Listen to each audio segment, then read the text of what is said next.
Hello friends, welcome to SF education current affair through MCQs की series में आज हम 23 और 24 ऑफ अक्टूबर के करंट अफेयर को डिस्कस करेंगे। और इस वीडियो में हम अपनी द हिंदू और पीआईबी के जो करंट अफेयर की सीरीज़ होती है उसको आगे बढ़ाते हुए उसके 10 इंपॉर्टेंट करंट अफेयर को डिस्कस करेंगे जो आपके प्रीलिम्स एंड मेंस दोनों में आपको हेल्पफुल होगा। ठीक है, तो जो भी बच्चे प्रीलिम्स 2021 की तैयारी कर रहे हैं तो उनको तो अच्छे तरीके से पूरी सीरीज़ को देखना है ताकि आपका एक भी करंट अफेयर्स किसी भी पॉइंट ऑफ व्यू से मिस ना हो। और जो मेंस की तैयारी करते हैं उनको भी बहुत अच्छे से देखना है, क्योंकि आपको यहाँ पे एक आधे घंटे के सेशन में काफ़ी अच्छा फॉर्डर मिल जाता है। मेंस में लिखने के लिए कुछ इंपॉर्टेंट पॉइंट्स मिल जाते हैं, तो आपके वो पॉइंट्स आपको मेंस में काफ़ी मदद कर सकते हैं। ठीक है, इसलिए एटलीस्ट आप अपने पूरे 24 आवर्स का जो शेड्यूल रहता है, दिन भर का जो 24 आवर्स घंटे होते हैं, उनमें जितना भी शेड्यूल बनाते हैं, ठीक है, अपनी स्टडी का, उनमें से हाफ एन आवर का शेड्यूल आप अपनी जो भी करंट अफेयर का सीरीज होती है, मैं ये नहीं बोलूँगा आप मेरी इस वीडियो से पढ़िए, बट कहीं से भी पढ़ते हैं तो उसमें एक ये देखिए ज़रूर कि वहाँ पर कौन से इंपॉर्टेंट पॉइंट जो होते हैं वो आपके लिए मेन्स में हेल्प कर सकते हैं आपको आंसर राइटिंग करने में। ठीक है, तो वो ध्यान से उसको पॉइंट ऑफ व्यू को उसको अलग करिए, ठीक है, वहाँ से, और फिर उसको A4 साइज़ की एक कॉपी में लिख लीजिए ताकि आपको वो वहाँ पे हेल्पफुल हो सके। ठीक है, चलिए, जो बच्चे नए हमारे साथ जुड़े उनके लिए मार्किंग स्कीम को बता देता हूँ मैं। देखिए, मार्किंग स्कीम में ये रहता है कि आपको यहाँ पे 6 या 6 से ज़्यादा क्वेश्चन को करेक्ट करना पड़ता है ताकि आप एक सेफ जोन पे आएँ। और आपका जो प्रीलिम्स का इवैल्यूएशन पॉइंट ऑफ व्यू होता है 60% कट ऑफ मार्क्स आने का, वो आपका अच्छे तरीके से क्लियर हो जाता है। ठीक है, अगर कोई 8 से 10 स्कोर करता है मतलब बेस्ट इवैल्यूएशन, अच्छे से स्टडी कर रहा है, 6 से 8 करता है, ये भी अच्छे गुड परफॉर्मेंस में देखा जाता है। अगर आपका 6 से लेस देन कम आता है तो वहाँ पर ये लगता है कि आपने या तो आपसे 5 क्वेश्चन बने या फिर आपको किसी स्टेटमेंट में आपसे कोई ना कोई प्रॉब्लम है, आपको उसमें थोड़ी सी मिसअंडरस्टैंडिंग है, तो वो क्वेश्चन आपसे नहीं सॉल्व हो रहा है। ठीक है, और अगर लेस देन 4 आ रहा है तो इसका मतलब है कि आपका एग्ज़ाम ना निकलने की प्रोबेबिलिटी है, वहाँ पे मतलब काफ़ी ज़्यादा खतरा बन जाता है, डेंजर जोन फॉल हो जाता है कि आपने अच्छे तरीके से स्टडी नहीं की है। तो आपको वहाँ पे ये नहीं देखना है कि आपका एग्ज़ाम निकलेगा कि नहीं, आपको ये चेक करना है कि आपने कहाँ पे मिस्टेक की है, उस मिस्टेक को कैसे आप वापस से रिविजिट कर सकते हैं। ठीक है, तो अच्छे से उसको चेक करिए और फिर उसको डिस्कस कर देंगे। चलिए पहले क्वेश्चन पे चलते हैं, पहला क्वेश्चन चेक करते हैं। फर्स्ट क्वेश्चन है, consider the following statement with respect to Kala Sanskriti विकास योजना। तो काला संस्कृति विकास योजना क्या है, जिसके ऊपर 2 स्टेटमेंट दिए हैं, बताना कौन सी स्टेटमेंट करेक्ट है। फर्स्ट है, it is an umbrella scheme under the ministry of culture, कि एक अम्ब्रेला स्कीम है जो मिनिस्ट्री ऑफ कल्चर के अंतर्गत आती है। सेकंड है, it is a central sector scheme, और क्या ये सेंट्रल सेक्टर स्कीम है। सो आपके ऑप्शन हैं यहाँ पे, option A 1 only, option B 2 only, option C 1 and 2 and option D none of the above. Video को पॉज कर लीजिए, आंसर दीजिए, फिर हम डिस्कस करते हैं इसके बारे में।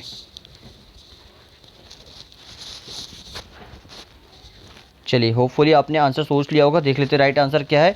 सबसे पहले जो पहली स्टेटमेंट जो आपको यहाँ पे दी है कि it is an umbrella scheme under the ministry of culture, की मिनिस्ट्री ऑफ कल्चर के अंतर्गत एक अम्ब्रेला स्कीम है, मतलब इसके अंदर काफ़ी सारे पॉइंट ऑफ जो अलग अलग पॉइंट्स होते हैं उनको कवर किया जाता है। तो ये बिल्कुल करेक्ट दिया हुआ है कि मिनिस्ट्री ऑफ कल्चर के अंदर ही आती है। पहली स्टेटमेंट आपकी करेक्ट है। सेकंड, क्या ये सेंट्रल सेक्टर स्कीम है, ये भी बिल्कुल करेक्ट है। तो राइट आंसर आपका ऑप्शन सी हो जाता है कि ये सेंट्रल सेक्टर स्कीम है, यहाँ पे पूरा पैसा सेंट्रल ही फंड करने वाला है। तो काला संस्कृति विकास योजना, जिसको KSVY के नाम से भी जाना जाता है, ये एक अम्ब्रेला स्कीम है और इसके ministry of culture for the promotion of art and culture के लिए कंट्री में इसको लाया गया है। ये सेंट्रल सेक्टर स्कीम है और साथ ही साथ इस स्कीम में कुछ इंपॉर्टेंट प्रोग्राम और एक्टिविटीज़ को देखा जाता है, जिसमें आप देख लीजिए, शायद आपसे स्टेटमेंट के तौर पे पूछ लिया जाए कि scheme of financial assistance for promotion of art and culture, ये फाइनेंशियल असिस्टेंस के लिए है, आर्ट एंड कल्चर के लिए, आप इसको वहाँ पे मेंशन कर सकते हैं अगर कुछ फाइनेंशियल प्रमोशन के लिए लिखते हैं। Scheme of financial assistance for creation of culture infrastructure, cultural infrastructure create करने के लिए भी फाइनेंशियल असिस्टेंस में सहायता प्रोवाइड कराएगी। And scheme for safeguarding the intangible culture heritage which aims to promote the 13 intangible culture heritage of India recognized by the United Nations Education, Scientific and Culture Organization। तो UNESCO के द्वारा जो 13 intangible culture heritage site है, ठीक है, जो हमारे यहाँ की हेरिटेज साइटेज हैं, और साथ ही साथ और जो भी इंटेलिजिबल कल्चर हेरिटेज साइट है, उनको किस तरीके से सेफ गार्ड करना है, वो इस योजना के तहत हमको अच्छे तरीके से नॉलेज मिलेगा।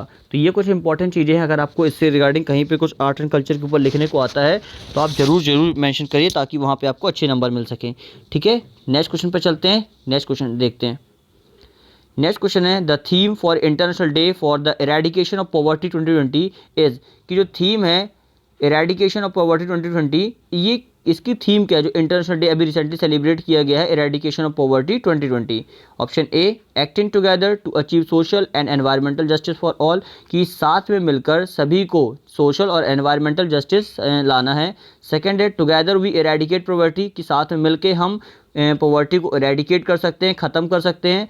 Acting together we achieve zero hunger for all, कि अगर साथ में मिलकर हम काम करते हैं तो हम ज़ीरो हंगर अचीव कर सकते हैं। और social income equality to all, या फिर कोई सोशल इनकम इक्वालिटी लाना है सभी के लिए। तो वीडियो को पॉज करिए, आंसर दीजिए, फिर डिस्कस करते हैं।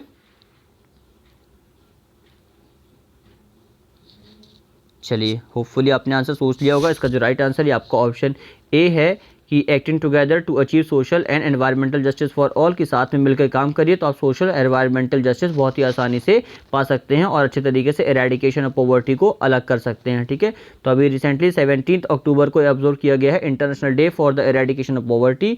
और ये जो ऑब्जर्वेंस इसका स्टार्ट देखा गया था 1992 से इसको स्टार्ट किया गया था और ये यूनाइटेड नेशन रेजोल्यूशन के द्वारा इसको अडॉप्ट किया गया था। थीम इस साल की रखी गई है acting together to achieve social and environmental justice for all, जो हमने अभी डिस्कस कर लिया है। और पॉवर्टी ट्रेंड्स अगर देखा जाए तो मोर देन 90% कंट्रीज जो है have reported in a dip in per capita income because of COVID-19 and the ensuing economic disruption। तो जो भी इकोनॉमिक डिस्ट्रप्शन आए और कोविड-19 के कारण जो भी प्रॉब्लम स्टार्ट हुई उसके कारण काफ़ी कंट्रीज़ की जो पर कैपिटा इनकम है वो काफ़ी नीचे चली गई है। ठीक है, तो ये काफ़ी इंपॉर्टेंट है। और साथ ही साथ अगर यहाँ पे आप सस्टेनेबल डेवलपमेंट गोल, ठीक है, सस्टेनेबल डेवलपमेंट गोल जो है कि नो पॉवर्टी, जो आपका सस्टेनेबल डेवलपमेंट गोल फर्स्ट है उसी से रिलेट करता है, वो आप अच्छे तरीके से मैंशन कर सकते हैं। ठीक है, तो ध्यान से देखिएगा, इसको अच्छे तरीके से याद रखिएगा। ठीक है, चलिए नेक्स्ट क्वेश्चन पे चलते हैं। नेक्स्ट क्वेश्चन देखते हैं। नेक्स्ट क्वेश्चन है Bahrain an archipelago of 33 island lies in which of the following gulf, कि बहरीन और जो बहरीन मतलब जो एक आर्किपेलागो और उसके जो 33 आइलैंड्स हैं ये किस गल्फ में रिलेट करते हैं। अभी रिसेंटली बहरीन काफ़ी न्यूज़ में था, उसके कारण ये स्टेटमेंट हमने बनाया, इसके ऊपर आपको बताना है। ठीक है, मैप बेस्ड क्वेश्चन है। So option A Persian Gulf, option B Gulf of Aden, option C Gulf of Aqaba, option D Gulf of Alaska. Video को पॉज करिए, आंसर दीजिए, फिर हम डिस्कस करते हैं।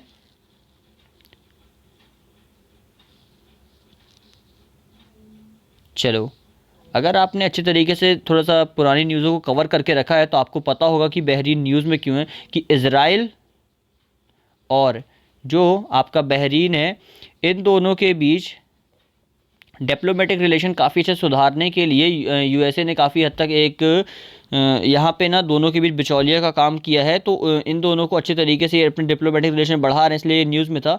तो हम इसके जितने भी पॉइंट ऑफ व्यू से मैप बेस्ड क्वेश्चन हो सकते हैं, जितने भी पॉइंट ऑफ व्यू से ये क्वेश्चन जो बन सकते हैं उन सभी को बना रहे हैं। तो अच्छी तरीके से आप देखिए कि ये भी पूछा जा सकता है कि बहरीन की लोकेशन किस गल्फ में है। तो यहाँ पर जो आपका राइट आंसर है आपका ऑप्शन ए पर्शियन गल्फ में इसकी लोकेशन है। ठीक है, यहाँ पे आप देख सकते हैं जो बहरीन है ये पर्शियन गल्फ में करता है, जिसकी कैपिटल आपका मनामा है। और ये कहाँ कहाँ से बॉर्डर टच करता है तो आप यहाँ पे देख सकते हैं। ठीक है, और आसपास के जो कंट्री वो भी देख लीजिए, कतर है, सऊदी अरेबिया और यूएई, ये पर्शियन गल्फ में ये भी रिलेट करती हैं। ठीक है, तो ये याद रखिएगा। साथ साथ जो बहरीन और जो आर्किपेलागो ऑफ 33 आइलैंड है ये पर्शियन गल्फ में लोकेट करते हैं off shore the eastern coast of Saudi Arabia, जो सऊदी अरेबिया के ईस्टर्न कोस्ट में इसकी लोकेशन है। ठीक है, चलिए नेक्स्ट क्वेश्चन पे चलते हैं, नेक्स्ट क्वेश्चन डिस्कस करते हैं। नेक्स्ट क्वेश्चन है Pearl River estuary was recently in news is situated in which country. तो जो पर्ल रिवर सेंचुरी है ये जो अभी न्यूज़ में थी तो ये किस कंट्री में सिचुएट करती है। Option A USA, option B China, option C India and option D France. Video को पॉज करिए, आंसर दीजिए, फिर डिस्कस करते हैं।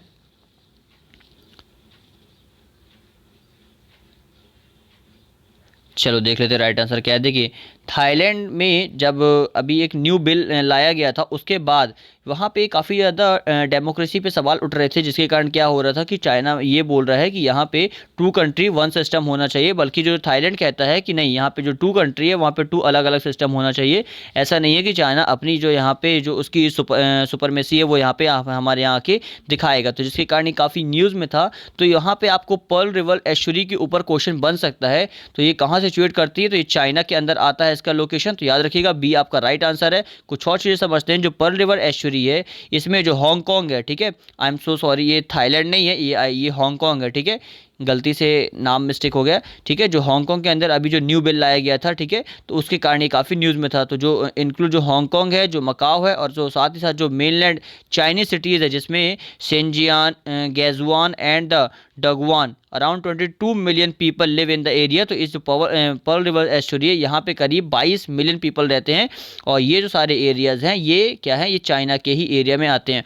जो पर्ल रिवर डेल्टा है ये लो लाइंग एरिया है जो सराउंड करता है PRE पर्ल रिवर एस्चुरी, जहाँ पे जो पर्ल रिवर जो होती है वो फ्लो करती है साउथ चाइना सी की ओर, और ये one of the world most densely urbanised area है और heavily industrialise and busiest shipping lens of the earth है। ठीक है, तो अगर आपसे पूछा जाए कि मोस्ट ऑफ द टाइम जो साउथ चाइना सी के आसपास का कौन सा एरिया जो काफ़ी ज़्यादा अर्बनाइज और हैवली इंडस्ट्रियलाइज है, तो वो पर्ल रिवर एस्चुरी के अंतर्गत ही आता है। ठीक है, इसकी लोकेशन समझ लीजिए। देखिए थोड़ा सा मैप में भी आपको हो सकता है कि सही से समझ में ना आए, तो ये आपका पर्ल रिवर एस्चुरी है जो यहाँ पे साउथ चाइना सी के ऊपर फॉल करता है, और यहाँ पे काफ़ी सारे जो कंट्रीज हमने ये देखो हांगकांग अभी डिस्कस किया था, ये ऊपर चाइना है। ठीक है, और आजू बाजू की ये कुछ और कंट्रीज़ हैं यहाँ पे। ठीक है, ये हो गया सेंजियान हो गया, होऊ हो गया, जी हो गया, मैकाओ हो गया। तो ये सारी जो कंट्रीज़, ये सारी जो सिटीज़ हैं, ये सारी पर्ल रिवर एस्चुरी के आसपास की हैं। तो याद रखिएगा, काफ़ी इंपॉर्टेंट क्वेश्चन यहाँ से बन सकता है। ठीक है, नेक्स्ट क्वेश्चन पे चलते हैं। नेक्स्ट क्वेश्चन है consider the following statement with reference to Ghar Tak fibre scheme. तो ये घर तक फाइबर स्कीम क्या है, इसके ऊपर दो स्टेटमेंट है, बताना कौन सी स्टेटमेंट करेक्ट है। ठीक है, याद रखिए करेक्ट या इनकरेक्ट में से क्या पूछा गया है। फर्स्ट है this scheme will be coordinated by village level common service centre, कि ये जो स्कीम है ये कोऑर्डिनेट करेगी जो village level common service centre है उनके द्वारा। सेकेंड है the scheme will be implemented by the ministry of rural development, कि इस स्कीम को मिनिस्ट्री ऑफ रूरल डेवलपमेंट के द्वारा इम्प्लीमेंट किया जाएगा। तो कौन सी स्टेटमेंट करेक्ट है? Option A 1 only, option B 2 only, option C 1 and 2 and option D none of the above. Video को पॉज कर लीजिए, फिर आंसर दीजिए एंड फिर हम डिस्कस करते हैं।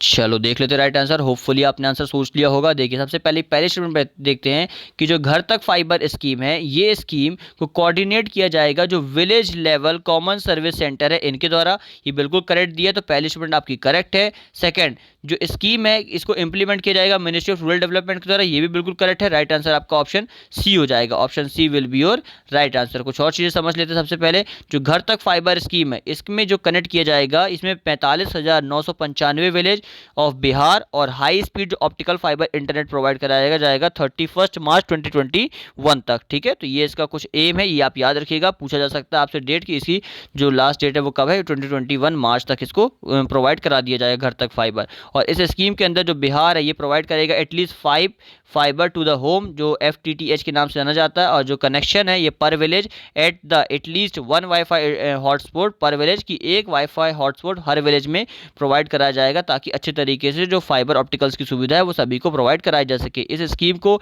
Ministry of electronic and information technology के द्वारा लाया गया है, और ये स्कीम जो कोऑर्डिनेट की जाएगी village level common service centre के द्वारा इसको करा जाएगा। ठीक है, और इसके अंदर कुछ बेनिफिट देखे जा रहे हैं कि ये स्कीम जो है ये लीड करेगी service including e education, e agriculture, ठीक है, telemedicine, tele law and other social security scheme in Bihar, ensuring easy success to all state natives. और ये जो बूस्ट करेगा local employment generation with the implementation of Bihar net initiative which will be done by recruiting local workers को recruit करके इस scheme को अच्छे तरीके से इंप्लीमेंट किया जाएगा।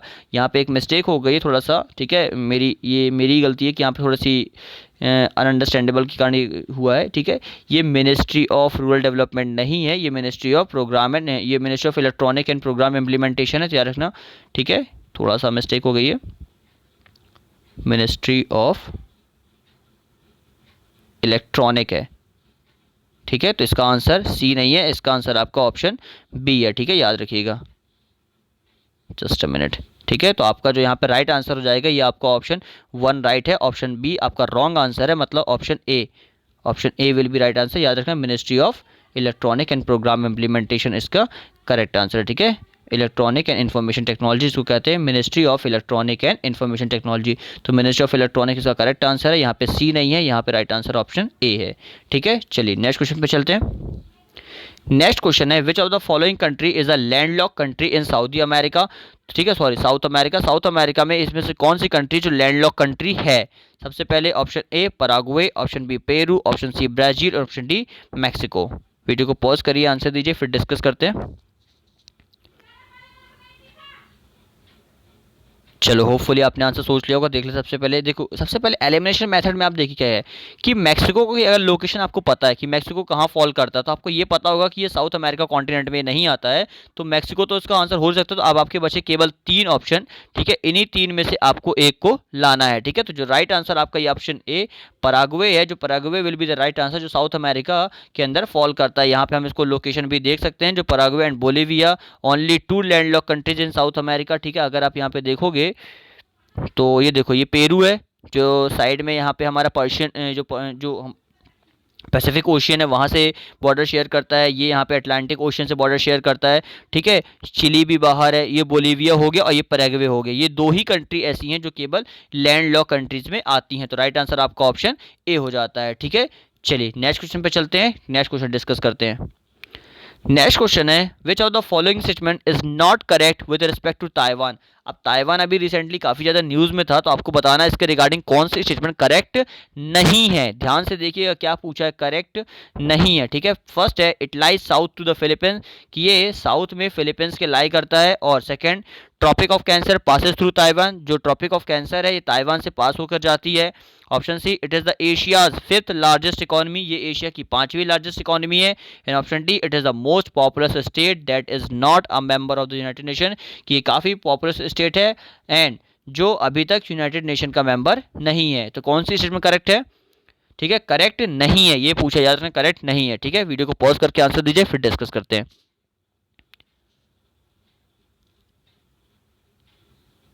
चलो आपने आंसर सोच लिया होगा, देख लेते राइट आंसर क्या है। इसका जो राइट आंसर है आपका ऑप्शन ए है, ठीक है, कि जो ये लाई करता है साउथ ऑफ फिलीपींस में, तो ये गलत है, ये नॉर्थ ऑफ फिलीपींस में लाई करता है, ठीक है। तो मैप को जितना अच्छे से देखेंगे उतना ही मैप आपका पेपर में साथ देने वाला है स्टेटमेंट को सॉल्व करने के लिए, ठीक है। तो ताइवान जो है ये नेबर कंट्रीज में जो इंक्लूड करता है, ये चाइना है, ठीक है, टू द वेस्ट, चाइना इसके वेस्ट में आता है ताइवान के, ठीक है। जापान इसके नॉर्थ ईस्ट में आता है, फिलीपींस इसके साउथ में आता है, याद रखना फिलीपींस साउथ में आता है, ना कि ये फिलीपींस के साउथ में आता है। तो Taiwan is the most popular state and that is not a member of the United nation. काफी पॉपुलर स्टेट है बट ये मेंबर नहीं है यूनाइटेड नेशन का, और largest economy outside the United nation, ठीक है। और ताइवान एशिया की 5वीं लार्जेस्ट इकोनॉमी है, और ये ग्लोबल लीडर जो है chip manufacturing and the second largest manufacture of IT hardware, ठीक है। तो ग्लोबल में चिप मैन्युफैक्चर में ये काफ़ी लार्जेस्ट चिप मैन्युफैक्चरिंग करता है, और सेकंड लार्जेस्ट मैन्युफैक्चर है आईटी हार्डवेयर एटसेट्रा, ठीक है। तो जो भी हार्डवेयर की चीज़ें होती हैं इन्फॉर्मेशन टेक्नोलॉजी से रिलेटेड, वो सभी यहाँ पे अच्छे तरीके से प्रोवाइड कराता है यहाँ पे ताइवान, ठीक है। तो यहाँ आप देख सकते हैं ऊपर, ये देखो ये ताइवान है, ताइवान के वेस्ट में कौन है, यहाँ पे चाइना है, ठीक है। आप ये देखो ट्रॉपिक ऑफ कैंसर इसमें से पास होती है, ये भी बिल्कुल करेक्ट है। और फिलीपींस ये रहा, ताइवान ऊपर है, मतलब फिलीपींस से कहाँ पे, नॉर्थ में, फिलीपींस से नॉर्थ में इसकी लोकेशन है, ठीक है। इसके आसपास की कंट्री देख सकते हैं आप, ये हो गया वियतनाम, हो गया मलेशिया, सिंगापुर, ब्रुनई, ठीक है, इंडोनेशिया हो गया। और नीचे आपका कौन सा आइलैंड, कौन सा कॉन्टिनेंट आता है, ये आप मुझे वीडियो के नीचे कॉमेंट करके बताएंगे, ठीक है, इसके नीचे कौन सा कॉन्टिनेंट फॉल करता है, ठीक है। चलिए नेक्स्ट क्वेश्चन पे चलते हैं। नेक्स्ट क्वेश्चन है Kaleshwaram lift irrigation project which was recently in news is being constructed on which of the following river. जो कलेश्वरम लिफ्ट इरिगेशन प्रोजेक्ट है ये अभी न्यूज में था, आपको बताना है किस रिवर पे इसको कंस्ट्रक्ट किया गया है, ठीक है, किस रिवर पे इसको बनाया गया है। Option A Godavari, option B Krishna, option C Ganga, option D Kaveri. Video को पॉज करिए, आंसर दीजिए, फिर डिस्कस करते हैं।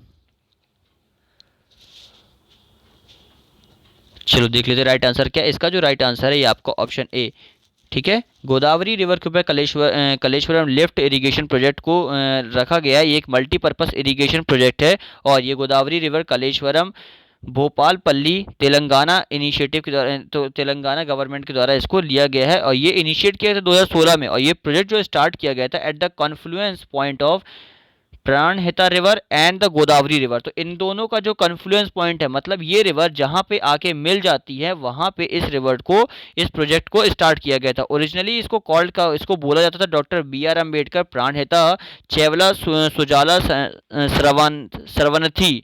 श्रवणथी प्रोजेक्ट इन एरेस्टवाइल और आंध्र प्रदेश। जब ये आंध्र प्रदेश का हिस्सा था, ठीक है, जब आंध्र प्रदेश का हिस्सा तब इसका नाम doctor BR Ambedkar Pranahita Chevella Sujala Sravanthi project इस नाम से जाना जाता था। और बाद में जब ये 2014 में जब अलग हो गया तेलंगाना आंध्र प्रदेश से, तब इसका नाम बदल के कलेश्वरम प्रोजेक्ट रख दिया गया। तो इसके बारे में कुछ इंपॉर्टेंट चीज़ें ये आप याद रखिएगा, ठीक है, कि पहले पुराना नाम भी आपसे पूछा जा सकता है कि इसको कब ये चेंज किया गया था। ये इनिशिएटिव 2016 का है, ठीक है, ये भी याद रखना। तेलंगाना से ये रिलेट करता है और गोदावरी रिवर के ऊपर ये बनाया गया एक मल्टीपर्पज़ इरीगेशन प्रोजेक्ट है। चलिए नेक्स्ट क्वेश्चन पे चलते हैं। नेक्स्ट क्वेश्चन है the new start treaty is a treaty between which of the following countries. काफ़ी न्यूज़ में था और एक बार फिर से स्टेटमेंट को मैंने रखा है, हालांकि आपको आंसर काफ़ी इजी आप बता सकते हैं, ठीक है। Option A United State of America and the Russian Federation, option B United State of America and the People of Republic of China, option C People's Republic of China and the UK, and option D Russian Federation and the Russian Federation and the Russian Federation. Video को pause करके answer दीजिए, फिर discuss करते हैं। चलो देख लेते हैं राइट आंसर क्या है। सबसे पहले जो United State of America and the Russia federation, क्या इनके बीच है? बिल्कुल करेक्ट है। राइट आंसर आपका ऑप्शन ए है कि यूएसए और रशियन फेडरेशन के बीच न्यू स्टार्ट ट्रीटी को लाया गया था ताकि स्ट्रेटेजिक आर्म्स रिडक्शन ट्रीटी, ठीक है, इसको एक स्ट्रेटेजिक आर्म्स रिडक्शन ट्रीटी भी कहा जाता है, जिसमें जो आर्म्स होते हैं उनको किस तरीके से कम यूज़, ठीक है, जो स्ट्रेटेजिक आर्म्स होते हैं इनको कम यूज़ किया जा सके अच्छे तरीके से, इनका जो इन्फ्लुएंस जो बढ़ता जा रहा है उसको किस तरीके से कम किया जा सकता है, उसके लिए ट्रीटी बनाई गई थी। और ये treaty United State of America और रशियन फेडरेशन के बीच ऑन कुछ मेजर्स के ऊपर फर्दर रिडक्शन करने और लिमिटेशन करने के लिए जो स्ट्रेटेजिक ऑफेंसिव आर्म होते हैं, स्ट्रेटेजिक ऑफेंसिव आर्म्स होते हैं, उनके लिए इसको लाया गया था। और ये इसमें ये फोर्स में आई थी 5 फरवरी 2011 को, याद रखिएगा। और न्यू स्टार्ट जो है ये इसको रिप्लेस किया गया था 1991 में स्टार्ट ट्रीटी के द्वारा, ठीक है, स्टार्ट ट्रीटी विच एक्सपायर्ड दिसंबर 2019, जो 2009 में फिनिश हो गई थी और सुपरसीड कर दिया था 2002 के स्ट्रेटेजिक ऑफेंसिव रिडक्शन ट्रीटी जो शॉर्ट के द्वारा, ठीक है। तो याद रखना 2000 ये 1991 में न्यू स्टार्ट ट्रीटी का नाम चेंज करके स्टार्ट ट्रीटी किया गया था और 2009 में इसको ये क्या हो गया था, ये एक्सपायर्ड हो गया था इस ट्रीटी का नाम, क्योंकि 2002 का जो स्ट्रेटेजिक ऑफेंसिव रिडक्शन ट्रीटी जो होती है उसके तहत इसको which terminate when new start enter in force, जो न्यू स्टार्ट है जो फोर्स में आई थी उसको टर्मिनेट कर दिया था और आफ्टर 2011 में इसको फिर से स्टार्ट कर दिया गया था, ठीक है। ये सक्सेसर है द स्टार्ट फ्रेमवर्क ऑफ 1991 का, ठीक है, कि और ये एंड ऑफ कोल्ड वॉर के समय का ये समय था जब कोल्ड वॉर चल रही थी, जिसमें जो आमने सामने कंट्री है वो एक दूसरे को देखा सीखी के चक्कर में काफ़ी ज़्यादा उन्होंने वेपन्स क्रिएट कर दिए थे, ठीक है। और 1600 स्ट्रेटेजिक डिलीवरी व्हीकल्स और 6000 वॉर हेड्स लगभग बोथ साइड्स के द्वारा इसमें तैयार किए गए थे। और ये कंटिन्यू जो तरह था ये बाइपार्टीशियन प्रोसेस थी और जो वेरीफेबली रिडक्शन हुआ था इसमें यूएसए और रशियन स्ट्रेटेजिक न्यूक्लियर आर्सेनल के द्वारा, जिसमें लिमिटेड की गई थी बोथ साइड के द्वारा कि 700 strategic launchers and the 1550 operational warheads, इतने ज़्यादा इन्होंने एक्स्ट्रा वॉरहेड्स की तैयारी कर ली थी, ठीक है। मतलब इन्होंने इस तरीके से सारी चीज़ों को बना लिया था, इस तरीके से जो स्ट्रेटेजिक आर्म्स होते हैं, ठीक है, जो ड्यूरिंग वॉर के समय यूज़ होते हैं, इन्होंने इस तरीके से क्रिएट कर लिया था। और it will lapse in February 2021 unless extended for a 5 year period, और ये चांसेस है कि फरवरी 2021 में लैप्स हो जाएगी जब तक इसमें अगले 5 साल पीरियड तक इसमें कुछ भी इंपॉर्टेंट चीज़ें नहीं की जाती हैं, ठीक है। चलिए नेक्स्ट क्वेश्चन पर चलते हैं। आज का लास्ट क्वेश्चन है consider the following statement with respect to Indian international science and festival IISF के ऊपर 2 स्टेटमेंट है, बताना कौन सी स्टेटमेंट आपकी करेक्ट है। फर्स्ट है ministry of science and technology and the ministry of earth science in association with Vijnana Bharati organise IISF every year, ठीक है, कि जो ministry of science and technology और मिनिस्ट्री ऑफ अर्थ साइंस है इसके एसोसिएशन के साथ ही विजना भारती ऑर्गेनाइज कर रही है IISF एवरी ईयर को इसको ऑर्गेनाइज किया जाता है। सेकेंड है the 5th edition of the IISF was held in Kolkata in 2019, कि 2019 में जो इसका 5th एडिशन हुआ था ये कोलकाता में लॉन्च किया गया था, ठीक है, वहाँ पे रखा गया था। तो कौन सी स्टेटमेंट आपकी करेक्ट है? Option A 1 only, option B 2 only, option C 1 and 2 and option D none of the above. Video को पॉज करके आंसर दीजिए, फिर डिस्कस करते हैं इसके बारे में।